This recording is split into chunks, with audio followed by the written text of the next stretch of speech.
어린이날인 오늘 김포공항엔 여행을 떠나는 사람들로 온종일 북적였습니다.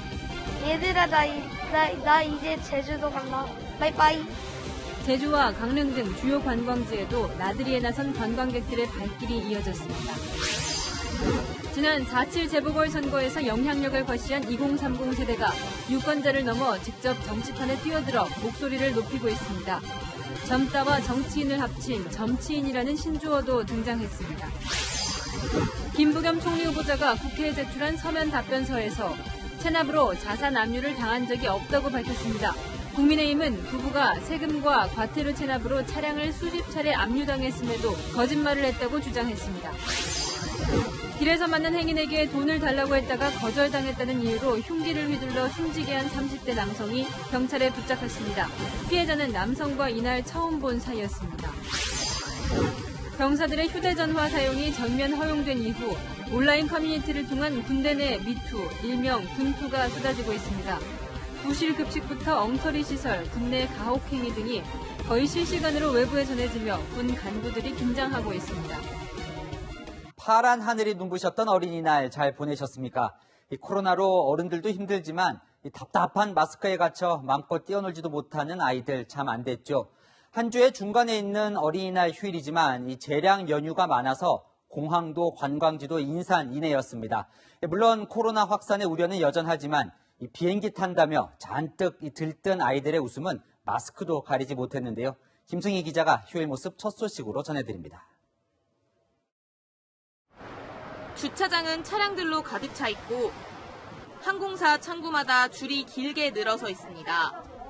오늘 제주로 가는 비행기표는 일찌감치 매진됐습니다. 상당수 학교들이 어린이날 앞뒤로 재량 휴업을 결정하면서 아이들과 함께 가족 단위로 여행을 가는 관광객들이 많았습니다. 걱정되긴 한데 오늘부터 일요일까지 쉰다고 해가지고 얘들아, 나 이제 제주도 간다. 바이바이. 아이들은 전날부터 비행기 탄다고 너무 설레어했어요. 사람이 좀 많지 않은 곳으로 좀 가려고 하고요. 마스크나 손소독제 이런 거는 잘 챙겨왔고요. 제주 지역 관광지엔 사람들이 모여들었고 주차장은 빈자리를 찾을 수 없었습니다.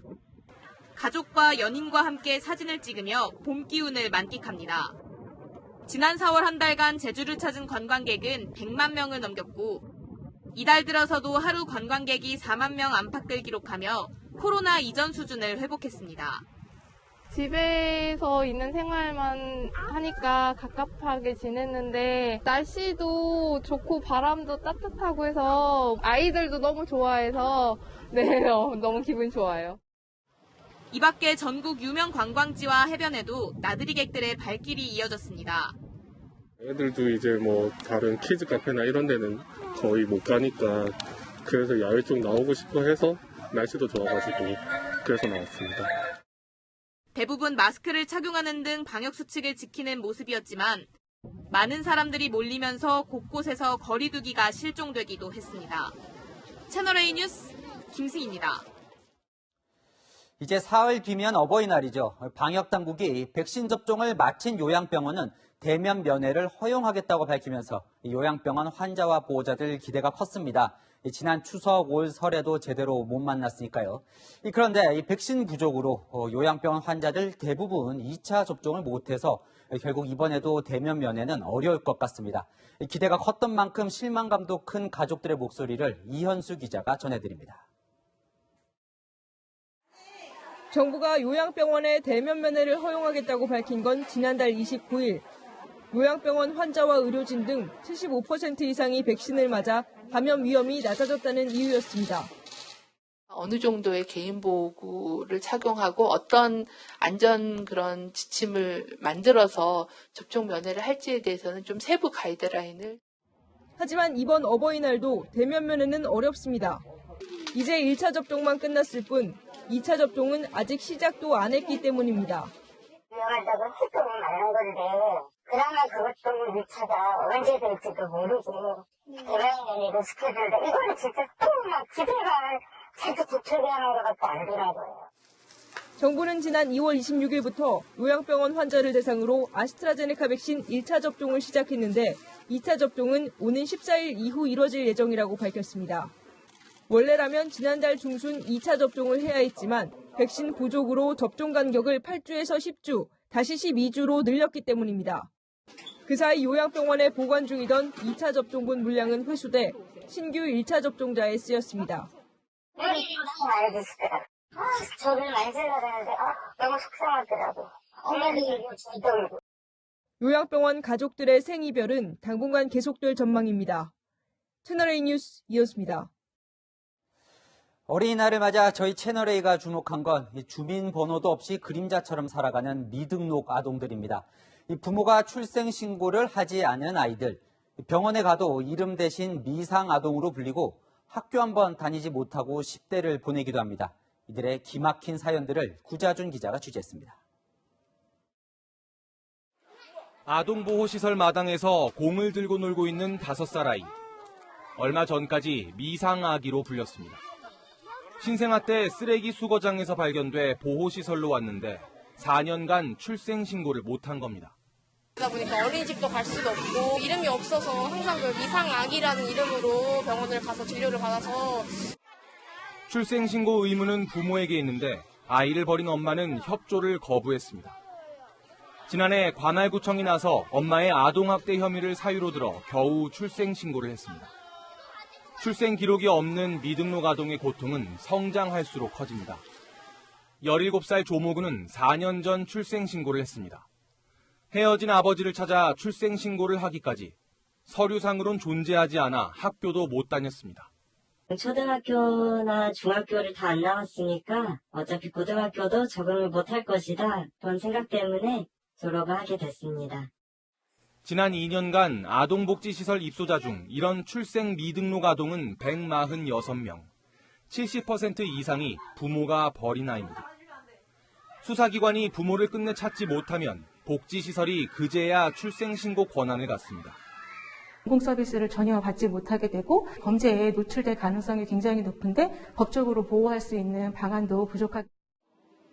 부모 대신 아기가 태어난 병원에 출생 등록 의무를 지우는 방안이 대안으로 거론되지만 미등록 가능성이 높은 병원 밖 출생 아동의 등록률을 높일 방안이 마땅치 않다는 게 고민입니다. 채널A 뉴스 구자준입니다. 자식을 버린 비정한 부모도 있지만 애지중지 키웠던 아들을 먼저 떠나보내야 하는 애끓는 아버지도 있습니다.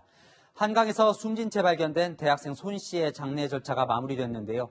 손 씨의 아버지는 너는 나에게 늘 선물이었다며 오열했습니다. 전민영 기자입니다.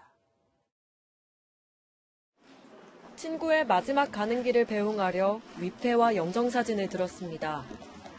부인의 관이 옹부차로 옮겨지고 사랑하는 아들을 떠나보낼 준비가 안 된 엄마는 끝내 눈물을 쏟고 말았습니다.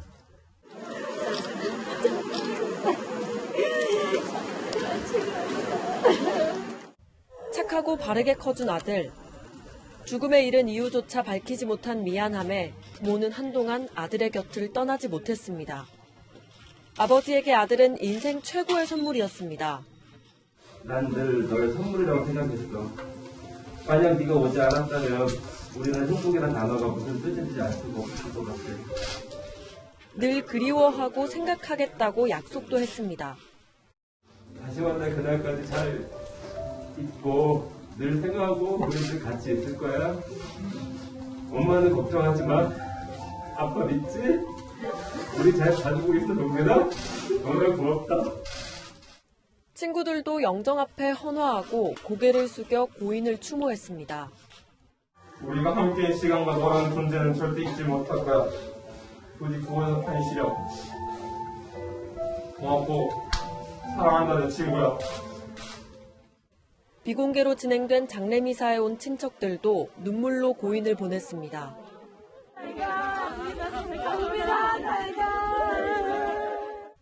고인의 유해는 화장을 거쳐 납골당에 안치됐습니다. 장례는 끝났지만 경찰은 고인의 휴대전화 분석과 사건 현장 수색 등 수사를 이어가고 있습니다. 청와대 국민청원 게시판에도 30만 명 넘는 시민이 고인의 사인을 규명해달라는 글에 동의했습니다. 채널A 뉴스 전민영입니다. 다음 뉴스입니다. 지난 4.7 재보궐선거를 계기로 불공정에 분노한 2030 세대의 표심이 주목받고 있죠. 젊은 정치인, 20대, 30대들이 이제는 유권자를 넘어 직접 정치판에 뛰어들고 있습니다. 청년과는 거리가 멀었던 제도권 정치에서 이 정치인들이 어떻게 활약하고 있는지 김철웅 기자가 소개합니다. 주이삭 서울 서대문구 의원은 SNS로 민원을 해결합니다. 금연 구역을 개선해달라, 쓰레기통을 설치해달라는 등 분야도 다양합니다. 기본적으로 페이스북, 인스타, 유튜브, 블로그, 내용, 카톡은 빼고. 네 개를 직접 다 혼자? 네, 다 관리하고 있습니다. 캠핑 용품 등을 무료로 빌려주는 이곳은 청년 기본조례가 제정되며 만들어졌습니다. 시에서도 청년 목소리를 들을 기회가 없고 그러면 청년 목소리가 시 정책에 반영이 안 되고 정책을 체계적으로 시행하고 신경을 쓰자. 젊은 정치인들은 선거 과정에서도 직접 홍보 영상을 만드는 등 비용을 줄이는 대신 아이디어로 승부합니다. 기회가 없을 뿐이지 능력이 있음을 주민분들과 함께 증명하고 싶다, 이렇게 말씀을 드리면서 다녔어요. 국민의힘 청년 조직은 여의도를 벗어나 물레동 창작촌의 낡은 건물에 새 둥지를 준비하며 변화를 시도 중입니다. 우리가 힙하다고 느끼는 그런 공간 속에서 상상력도 발휘하고 공정단지에서 이런 좀 색다른 시도를 해보고 싶었던 거죠. 최근에는 SNS로 젊은 정치인을 발굴하고 출마를 지원하는 단체까지 생겼습니다. 더 젊은 정치인들이 많이 등장했으면 좋겠다 하는 방향을 가지고 이제 올해 2월에 시작한 비영리 단체이고요. 직접 정치에 뛰어들어 목소리를 내려는 2030 세대도 늘었습니다. 3명이었던 국회의원은 13명으로 광역자치단체 시도의회와 구시군 의회에선 2배 가까이 늘었습니다. 지난 4.7 재보궐선거 출마 후보 가운데 15%가 2030 세대였습니다. 채널A 뉴스 김철웅입니다. 그렇다면 정치를 멀리하던 2030 세대가 직접 정치판에 뛰어드는 이유는 무엇일까요? 젊은 정치인들이 보는 대한민국 정치의 현 주소를 윤수민 기자가 전해드립니다. 영입된 청년들은 사실 기존 정치에 대해서 모르잖아요. 최대한 토론을 합의를 하려고 하는 노력을 많이 했고, MZ세대 역시도 할 수 있다 하는 것이 확산이 먼저 되어야 한다고. 2030 세대의 젊은 정치인이세요. 이제 그 계기가 있어요? 내 가족과 내 삶을 위해서는 좋은 직업은 아니지만 그래도 세상을 바꾸고 내 지역의 주민들의 삶의 어떤 질을 향상시키고, 그거를 이제 복이라고 하더라고요. 정치학 밖에서 학자로서 얘기를 하는 거랑 이 필드 안에 들어와서 내가 미칠 수 있는 영향이랑 완전히 크게 다르더라고요. 그래서 실제로 내가 젊고 조금이라도 에너지가 있을 때 이 현실 정치에 뛰어들어 봐야겠다라고 생각해서 2030이 청년위원회에 같이 활동을 하겠다고 이제 참여를 하고 문을 열고 들어가면 45세인 분들이 맞아주는 거죠. 그분들이 생각하는 현안은 어떻게 보면 사실은 이제 결혼 이후부터 시작을 하는 거고, 기득권을 또 위하는 청년위원회구나. 정말 그러면 2030은 어디에서 활동해야 되지? 초선 위원이고 청년이다 하니까 이제 조직이 없잖아요. 조직이 많지 않으니까 이제 벽보, 공보, 기타 홍보물 같은 걸 다 이제 제가 스스로 이제 디자인하고 하나하나 체크해 나가는 부분이. 어떤 활동을 하고 싶으세요? 목표, 포부? 이런 거. 20, 30대들은 분노가 그들의 추동력이 아니고 미래를 믿기 때문에 미래를 바꾸려는 그들의 추동력이 변화를 만들었다고 생각을 하거든요. 그런 지점에서 언제까지나 정치는 과거가 아니라 이제 미래를 지점으로 생각을 하고 결정을 하고 움직여야 된다. 기성세대가 그 맥락을 이해를 못하는 경우가 너무 많다. 이러다 보면 이제 설명을 하다 지치거나 아니면 요구가 관철되지 않는 경우들이 너무 많은 거죠. 선거에서 더 많은 기초의원 정치인들이 등장하고 당선될 수 있도록 하는 것을 목표로 가지고 있습니다. 경험이 좀 부족하다고 생각이 될 것 같아요. 경험적인 부분도 부족하고 경력을 쌓는 게 아무래도 안 되니까요. 청년 정치인이 생긴다면 저희가 조금 더 취업을 쉽게 할 수 있는 그런 거나 아니면 월세 그런 저희 청년들을 위한 좀 주택 같은 거 아무래도 나이대가 저희랑 비슷하니까 조금 더 높은 그런 분들보다는 소통이 더 잘 될 것 같아요. 채널A 뉴스 윤수미입니다. 네. 어제 있었던 5개 부처 장관 후보자의 인사청문회 결과 국민의힘과 정의당은 2명의 후보자가 부적격하다는 판단을 내렸습니다. 민주당은 일부 후보에게 도덕적 논란이 있어도 업무 수행에는 지장이 없다는 입장입니다. 정한희 기자입니다. 5명의 장관 후보자 중 청문 보고서가 채택된 건 문승욱 산업통상자원부 장관 후보자뿐입니다.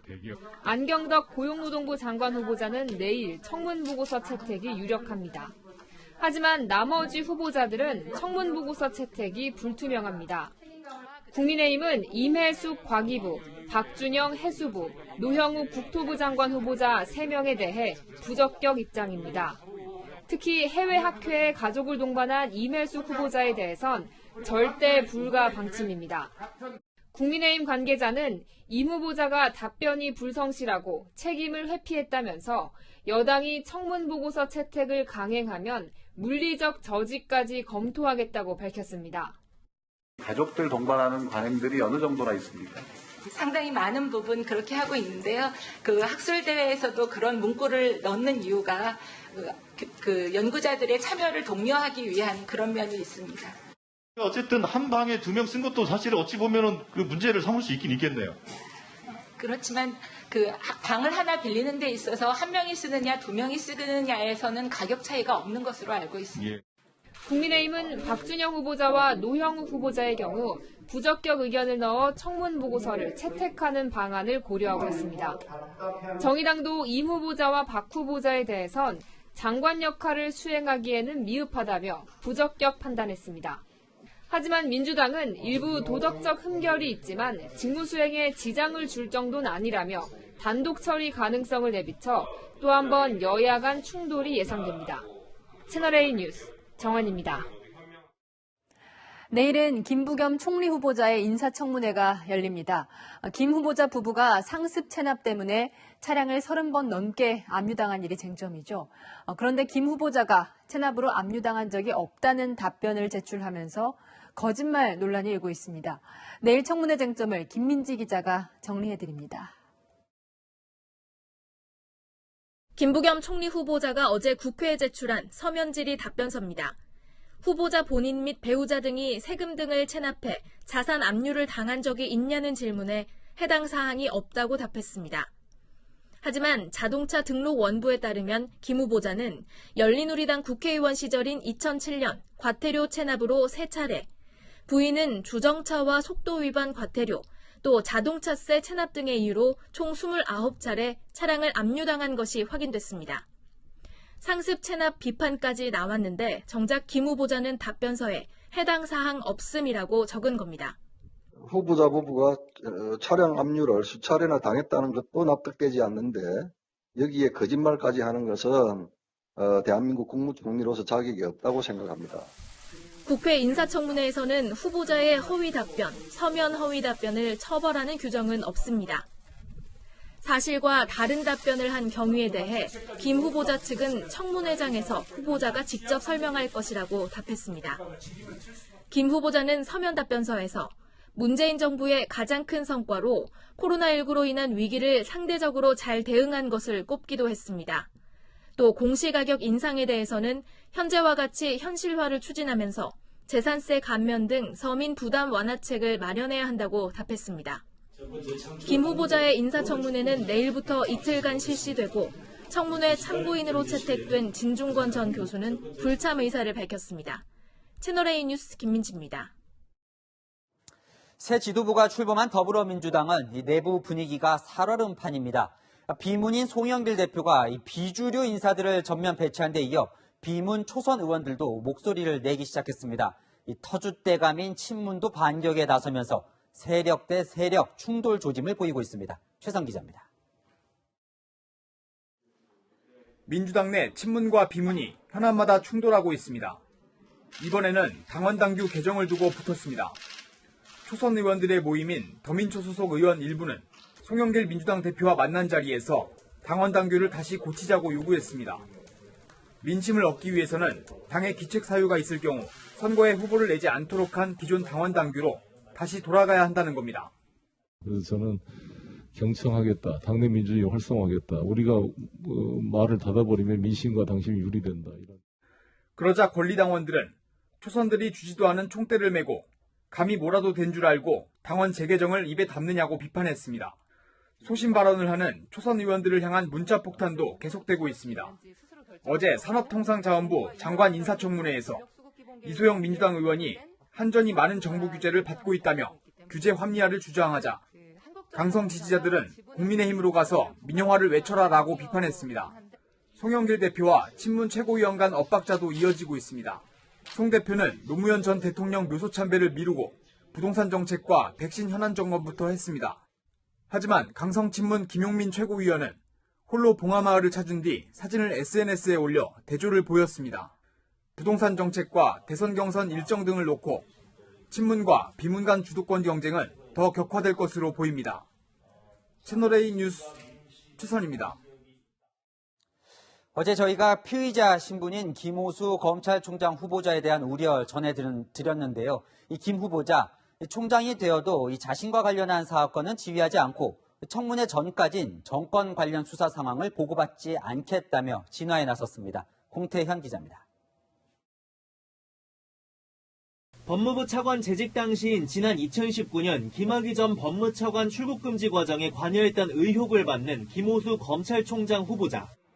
이 사건 피의자인 김 후보자는 총장으로 취임하면 이해충돌 사건에 대해 회피할 것이라고 밝혔습니다. 검찰총장이 돼도 수사 공정성을 위해 김 전 차관 관련 사건은 지휘하지 않겠다는 겁니다. 김 후보자는 현재 진행 중인 사건과 관련해 일체 보고를 받지 않겠다고도 했습니다. 정권 관련 수사 등 검찰의 주요 수사 상황을 파악하지 않고 인사청문회에 나서겠다는 겁니다. 법조계에선 청문회 때 제기될 이해충돌과 정치적 편향성 논란을 의식해 김 후보자가 선제 대응을 했다는 분석이 나옵니다. 친정권 인사다 이런 그런 이야기도 차차 말씀드리도록 하고요.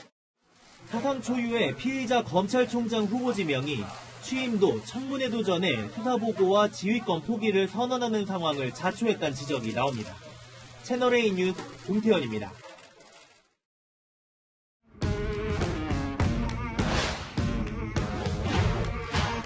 여랑여랑 정치부 이동훈 기자와 함께합니다. 첫 번째 주제 보여주시죠. 네. 자, 누군가요? 저기 어제 청문회를 치른 이제 안경덕 고용노동부 장관 후보자인데 다른 후보에 비해 큰 주목은 못 받았어요. 맞습니다. 여러 가지 문제로 주목받은 4명의 다른 후보들과 달랐죠. 그래서 살아남은 후보자입니다. 정말 언론에서 어제 안 후보자 이 보도를 거의 본 기억이 없어요. 네. 안경덕 후보자만 하지 않은 게 있는데요. 그게 뭔지 영상으로 보시죠. 공직자의 부인인 사모님께서 이것을 취미생활로 샀다. 물량이 많은 부분들은 송구스러워. 배우자랑 동반 출장 간 게 4번이고 같은 방식으로 호텔비는 반반씩 냈으니까 한 분은 공짜로 샀네요. 사력 있지 못한 면이 있는 것 같습니다. 부적절한 그 주소 이전 문제에 대해서는요. 경위나 이후 위화를 막론하고 작성구였다는 말씀드립니다. 제때 세금을 납부하지 않고 국민 여러분께 불편을 끼쳐드리게 된 것에 대해서 진심으로 송구하는 말씀을 드립니다.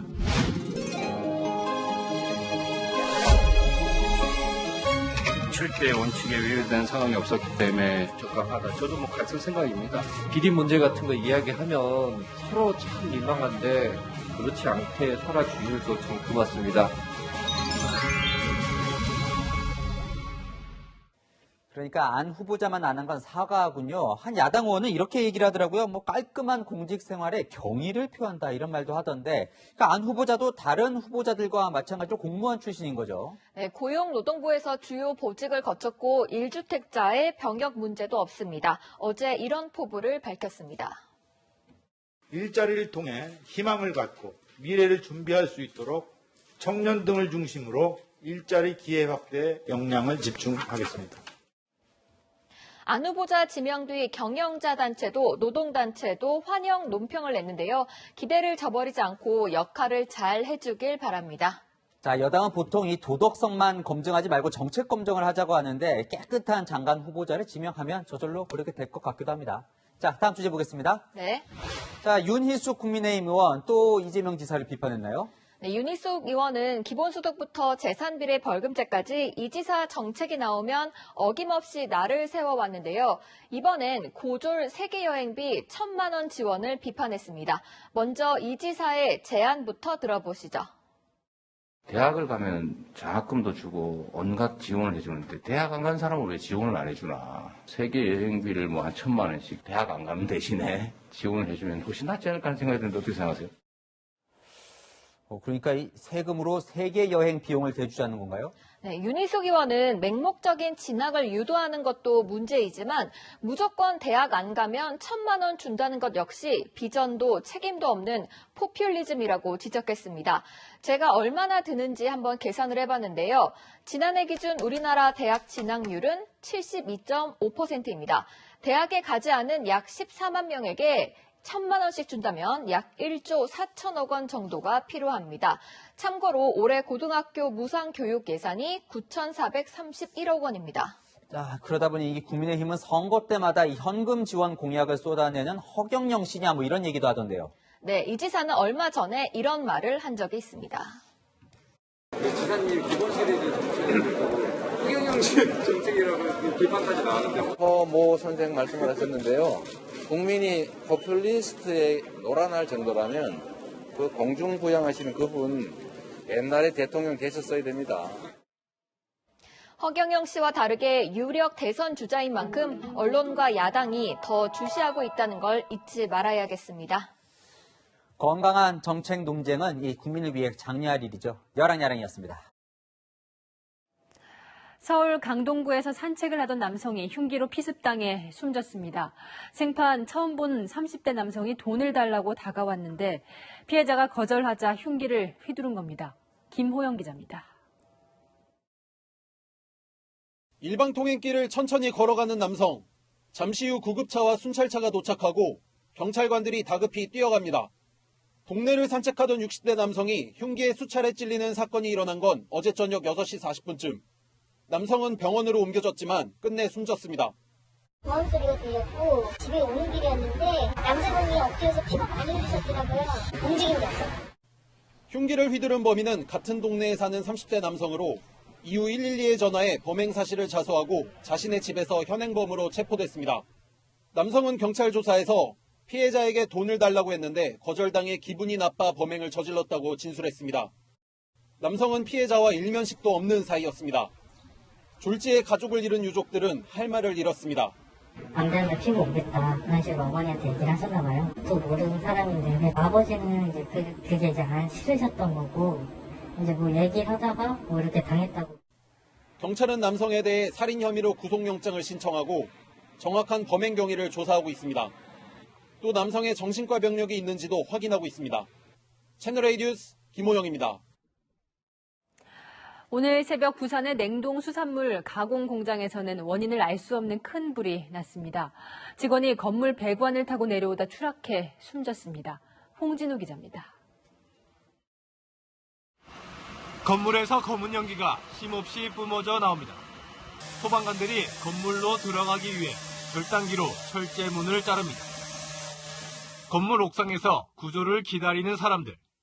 옥상에 도착한 소방대원에게 건물 아래쪽을 가리킵니다. 부산의 한 수산물 가공 공장 1층에서 원인을 알 수 없는 불이 난 건 오전 6시 반쯤. 당시 공장에는 작업을 하러 온 직원 3명이 있었습니다.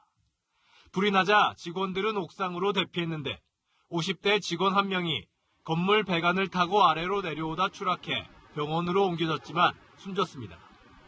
나머지 2명은 출동한 소방대원에 구조됐는데 생명에 지장이 없는 상태입니다. 검은 연기가 자욱하게 많이 발생하고 있었는데요. 옥상에 구조 대상자 2분이 손을 흔들고 있어서 저희가 이제 옥상으로 진입해서 구조 대상자 2분을 확보를 했습니다. 소방당국은 장비 48대와 소방대원 110명을 투입해 진화 작업을 펼쳤고 불은 2시간 30분 만에 꺼졌습니다. 경찰과 소방당국은 내일 정밀 감식을 벌여 정확한 화재 원인과 피해 규모 등을 조사할 계획입니다. 채널A 뉴스 홍진우입니다. 서울 강남에서 방역 조치를 무시하고 심야 영업을 한 유흥주점이 적발됐는데 나흘 전에도 적발된 곳이었습니다. 이렇게 단속을 비웃으며 불법 영업을 해도 과태료 300만 원으로 끝나는 경우가 많습니다. 남영주 기자입니다. 캄캄한 지하 공간. 굳게 잠긴 문을 두드려보지만 아무 반응이 없습니다. 망치로 자물쇠를 부수고 안으로 들어가자 불 꺼진 복도에서 사람들이 하나둘씩 나옵니다. 어떻게 되세요? 손님이세요? 아니요, 친구가 있어요. 방에는 손님과 종업원들이 다닥다닥 붙어 앉아 있고 테이블엔 술과 안주가 한가득입니다. 집합 금지 명령이 내려진 유흥업소가 불법 영업을 한다는 첩보를 입수한 경찰이 구청과 합동 단속에 나선 겁니다. 현장에서 적발된 사람은 53명, 한 방에 19명이 함께 있기도 했습니다. 5인 이상 집합을 금지하는 방역수칙도 어긴 겁니다. 일부는 단속에 항의하며 몸싸움까지 벌입니다. 이 유흥주점은 단골 손님들만 예약을 받아 입장시키는 방식으로 영업을 해왔습니다. 나흘 전에도 불법 영업을 하다 적발됐지만 배짱 영업을 이어왔습니다. 경찰은 난동을 부린 30대 남성 손님을 현행범으로 체포하고 불법 영업을 한 업주를 상대로 조사할 계획입니다. 서초구청도 적발된 업주와 손님들에게 과태료 처분을 내렸습니다. 감염병 예방법에 따라 불법 영업을 한 업주는 300만 원, 손님들은 10만 원의 과태료를 물게 됩니다. 업주의 경우 형사처벌도 받을 수 있습니다. 4차 대유행에 대한 경고음이 곳곳에서 나오는 상황에서 일부의 삐뚤어진 생각이 방역망을 흔들고 있습니다. 채널A 뉴스 남영주입니다. 자, 이번엔 미투가 아닌 군투입니다. 군 내부의 각종 부조리들이 SNS를 통해 실시간으로 알려지고 있는데요. 군대 내 휴대전화 사용이 허용되면서 불러온 이 뜻밖의 변화입니다. 이번엔 또 뭐가 터질까 군도 긴장하고 있습니다. 김윤수 기자입니다. 휴가를 다녀와 격리 중인 군인들에게 제공됐다는 부실 급식. 온라인 커뮤니티에 올라온 몇 장의 사진들에 국회가 발칵 뒤집혔습니다. 그런 헌신하는 분들을 이 떡으로 대우하는 나라가 별로 없을 것 같아요. 북한도 그보다 잘해주고. 방역을 이유로 용변 시간까지 제한한 육군훈련소. 풋살 경기 중 병사를 폭행한 간부. 육군훈련소 대신 전해드립니다. 줄여서 6대전 등 군 관련 민간 SNS 계정에 올라온 디지털 소원술입니다. 새 게시물이 올라올 때마다 현역병과 예비역, 친구, 부모님 등 수많은 이들이 가입하며 팔로워 14만 명을 넘었습니다. 지난해 7월 병사들의 휴대전화 사용이 전면 허용되면서 그동안 은폐되거나 묵살됐던 군 내부의 실상이 실시간 중계되고 있는 겁니다.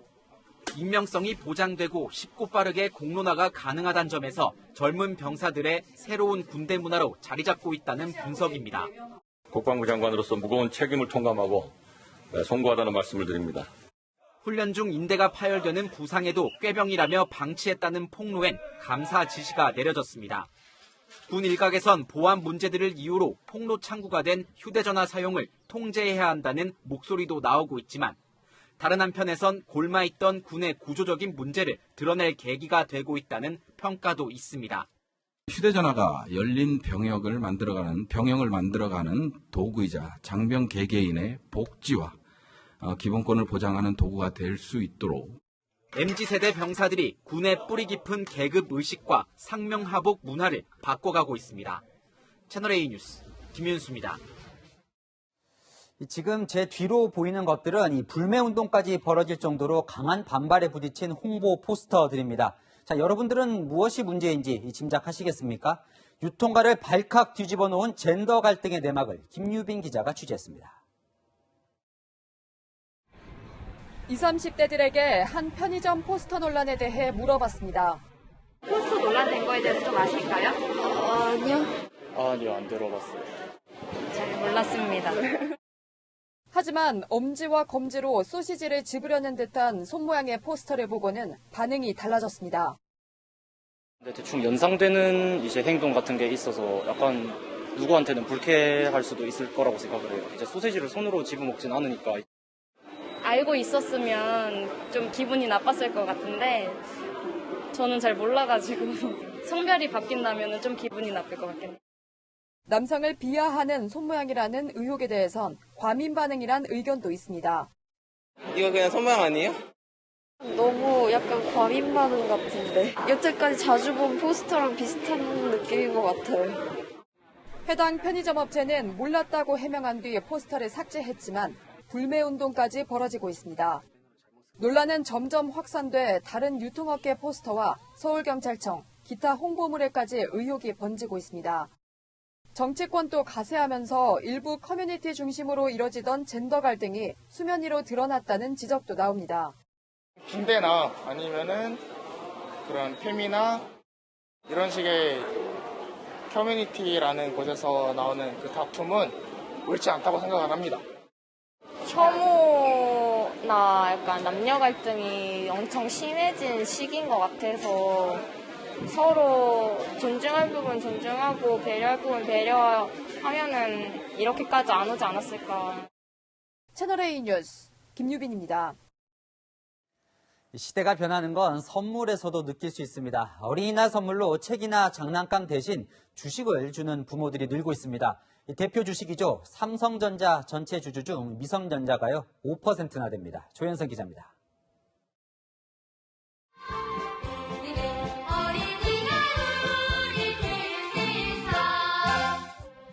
선물을 고르는 재미도 받는 설렘도 가득한 어린이날.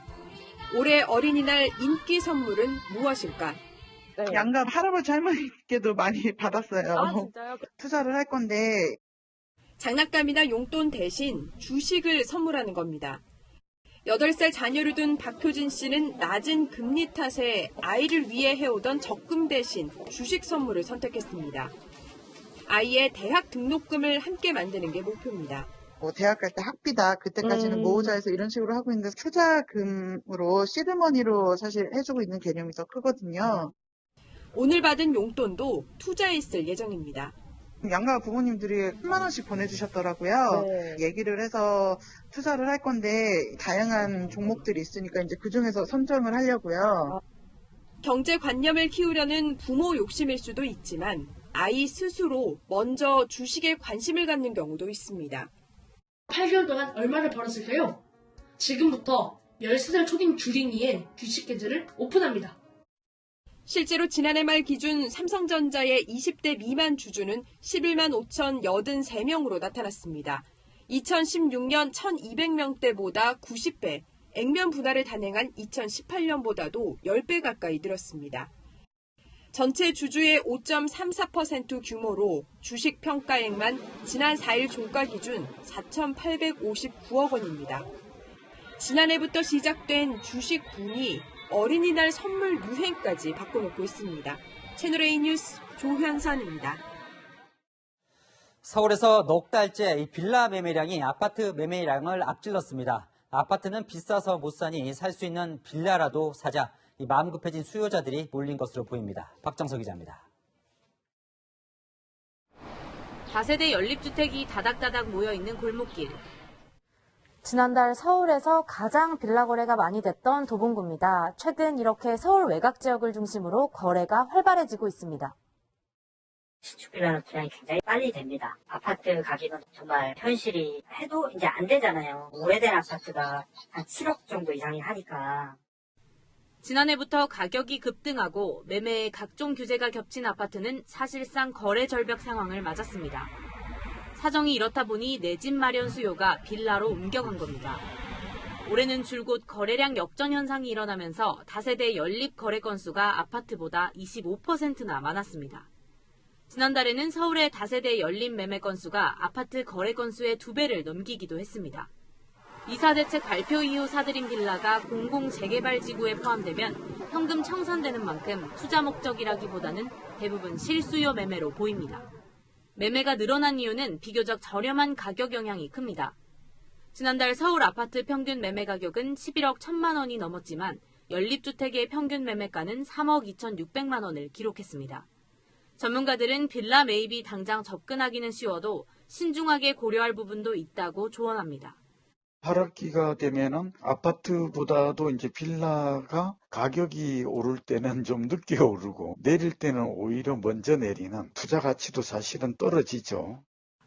채널A 뉴스 박정서입니다. 네, 마이크로소프트 창업자 빌 게이츠의 이혼 소송 속보입니다. 164조 원의 재산 중에는 농장과 르네상스 시대 유물까지 있습니다. 변호인단이 누가 될지 관심이 모이는데 아마존의 창업자죠. 제프 베이조스의 이혼 소송을 맡았던 변호사가 출동했습니다. 권갑구 기자가 보도합니다.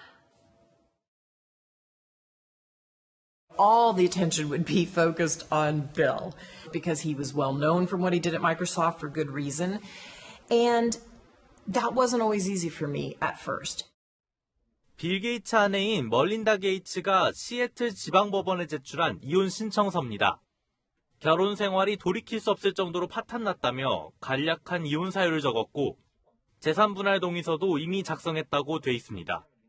아마존 창업자 제프 베이조스 전 부부의 이혼 절차에 참여했던 거물급 변호사 이름도 보입니다. 당시 39조 원 상당의 아마존 주식을 분할받은 베이조스의 전 부인을 변호했던 빌 버는 이번에 빌을 돕고 베이조스의 이혼 절차에 참여했던 앤더슨 변호사는 멀린다 측에 이름을 올렸습니다. 146조 원 규모의 역대급 재산 분할이 걸린 만큼 치열한 다툼이 예고됐습니다. 빌 게이츠 재산 가운데 눈길을 끄는 것은 캘리포니아부터 플로리다까지 19개 주에 걸쳐 소유하고 있는 9억 8천만 제곱미터의 농장, 싱가포르 면적의 1.3배 규모로 미국의 농업 잡지는 빌 게이츠에게 농사꾼 빌이라는 별명을 붙였습니다. 게이츠 부부가 운영하는 자선재단은 이 농장에서 각종 농업 기술을 연구하며 기아 퇴치 문제를 고민했습니다. That we make agriculture more resilient. We need innovations like crops that are resistant to drought, disease, pest, and weeds. 7년에 걸쳐 호수변에 지어진 1,700억 원짜리 초호화 주택부터 한 대에 22억 원이 넘는 한정판 포르쉐, 레오나르도 다빈치가 직접 그린 기술서 등이 모두 게이츠 부부의 재산 분할 대상이 됐습니다. 채널A 뉴스 권갑구입니다. 미국에서는 아시아인 상대 범행이 갈수록 거칠어지고 있습니다. 벽돌과 망치에 날카로운 흉기까지 등장했습니다. 피해자들은 모두 여성이었고 한인 2명도 큰 부상을 당했습니다. 워싱턴 유승진 특파원입니다. 밤 늦은 시간 가게 문을 닫으려는 한인 여성을 덮치는 남성. 안으로 들어와 여성을 바닥에 쓰러뜨린 뒤 몸으로 누릅니다. 남성이 손에 쥐고 있는 것은 시멘트 벽돌. 여성을 향해 사정없이 내려칩니다. 옆에서 말리던 여성도 폭행을 피하진 못했습니다. 60대로 알려진 피해 여성들은 함께 주류 가게를 운영하는 자매로 한 명은 머리를 25바늘 이상 꿰매야 하는 큰 부상을 당했습니다.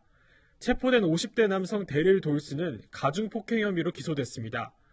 한인사회에서는 수사당국이 이 사건을 증오범죄로 보고 적극 조사해야 한다는 목소리가 나옵니다. 그래서 20년을 장사하셨습니다. 모르는 사람이 와가지고 갑자기 이런 일이 생겼으니까 우리가 이거를 그냥 넘겨버리면 또 앞으로 또 다른 피해가 생길 거고.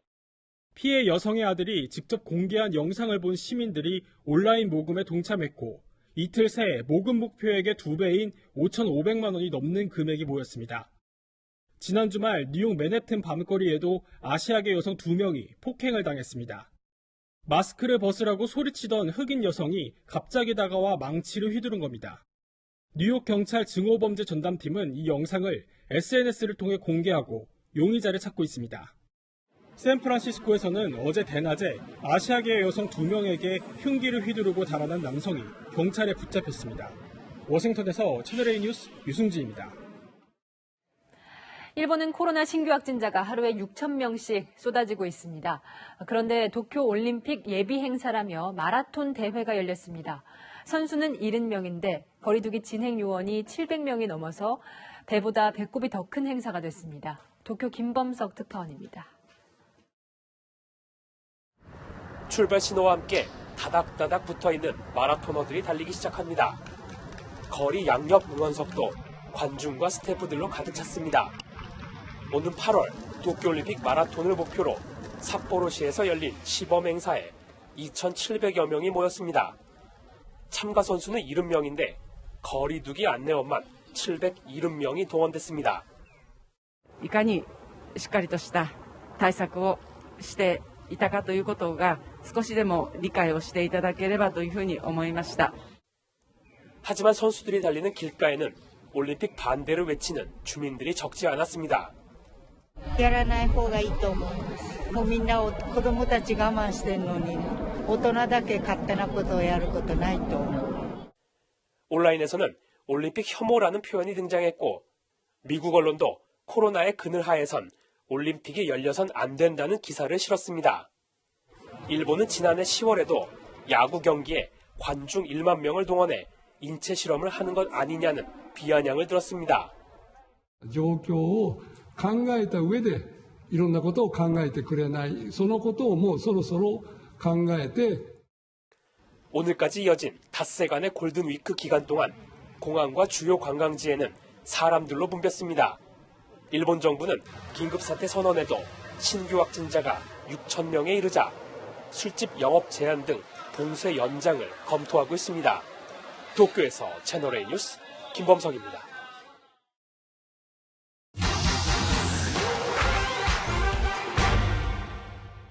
코로나19 장기화로 우리 아이 살쪘다고 걱정하시는 가정 많죠. 코로나 유행 전 23.9%였던 과체중이나 비만 아동의 비율, 코로나 유행 이후 31.4%로 늘었다는 연구 결과도 있죠. 어릴 때 찐 살은 크면 키로 간다는 속설이 있긴 하지만 믿고 안심해도 될까요? 알아봅니다. 소아 비만, 영아기, 보육세, 또 사춘기에 많이 발생하는데요. 몸무게가 신장별 표준 체중에서 20% 이상 초과할 때를 말합니다.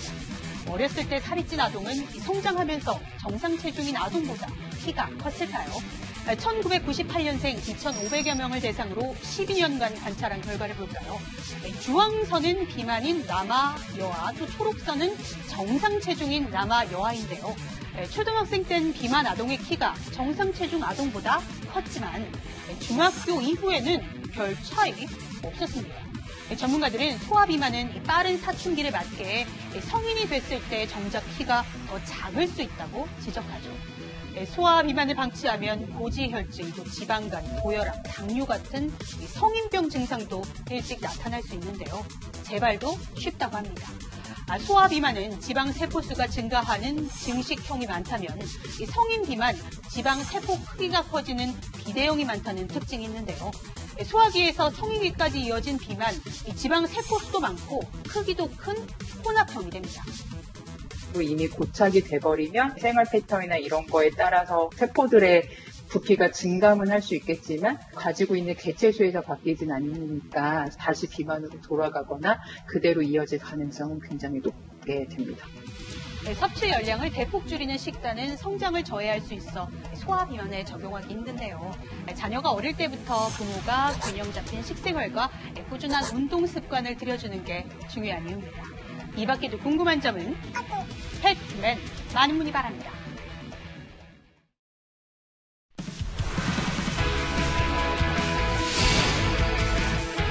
안녕하세요. 스포츠 뉴스입니다. 어린이날을 맞아 프로야구 10개 구단 선수들의 어린 시절 사진이 공개됐는데요. 현재 선수들의 아들 얼굴과는 얼마나 닮았을까요? 강병규 기자입니다. NC의 간판타자 나성범, 어린 시절 소풍 갔을 때 모습이 아들 정재군과 꼭 닮았습니다. 유격수 노진혁의 찡그린 표정도 인상적입니다.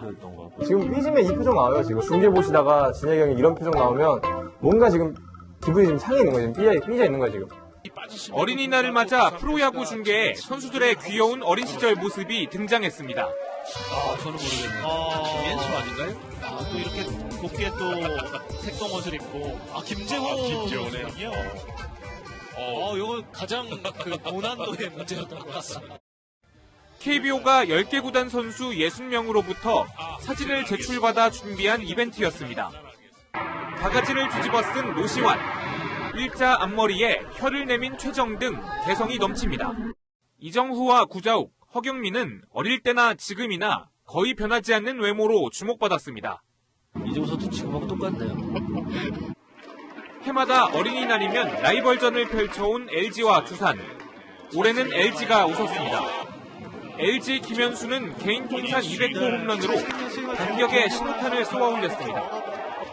NC 나성범은 경기장에 찾아온 자녀들에게 어린이날 선물로 만루 홈런을 선사했습니다. 사회의 뉴스 강병규입니다.